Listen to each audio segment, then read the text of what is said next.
अगर एनपीआर और एनआरसी का कानून बनाएंगे तो हम दोबारा रोड पे निकलेंगे, यहीं पर भी शाहीन बाग बनेगा इंशाअल्लाह ताला। सभी सनातनी भाइयों को जय Shri Ram.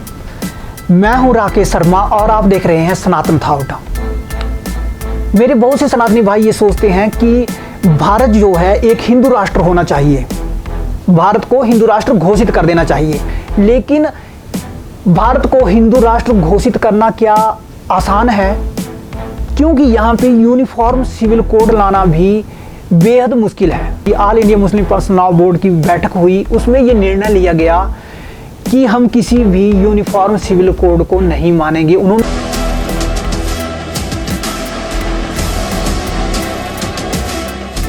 All India Muslim personal law board ने अपनी 2 दिनों की बैठक में साफ कर दिया है कि उनके लिए देश में कॉमन सिविल कोड कोई मायने नहीं रखता और इसे सिरे से नकार दिया है।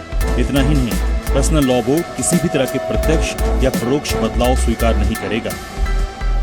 इसलिए कॉमन सिविल कोड का मुतालबा अगर कोई भी कोशिश directly, indirectly, partially, fully uniform civil code लाने के लिए की जाएगी तो हमारे लिए भी और देश के बहुत सारे तबकों के लिए भी एक्सेप्टेबल नहीं होगा, एंटी कॉन्स्टिट्यूशनल। AIMPLB ने CAA और NRC पर भी अपनी बात रखी। बोर्ड ने कहा कि इस मुद्दे पर उनकी राय पहले से साफ है और इसे दोहराने की जरूरत नहीं है। ये NRC सिलसिले में जो हमारी अलग अलग संस्थाएं हैं उनके तरफ से मुतालबा किया गया है, उसको रिपीट करने की जरूरत नहीं। तीनों कृषि कानून वापस होने के बाद बहुत से देशद्रोही लोग ये समझ रहे हैं कि अब NRC और CAA भी लागू होने नहीं देंगे, क्योंकि असदुद्दीन ओवैसी ने साफ कर दिया है कि यदि सरकार कानून लाने की कोशिश करती है, CAA और NRC लागू करने की कोशिश करती है, तो फिर से सड़कें जाम होंगी, फिर से शाहीन बाग बनाए जाएंगे। अगर एनपीआर और एनआरसी का कानून बनाएंगे तो हम दोबारा रोड पे निकलेंगे, यहीं पर भी शाहीन बाग बनेगा इंशाअल्लाह ताला। All India Muslim personal law board का मानना है कि देश में पैगंबर साहब की शान में गुस्ताखी हो रही है और सरकार चुप है, इसलिए इस निंदा पर कानून बनाया जाए।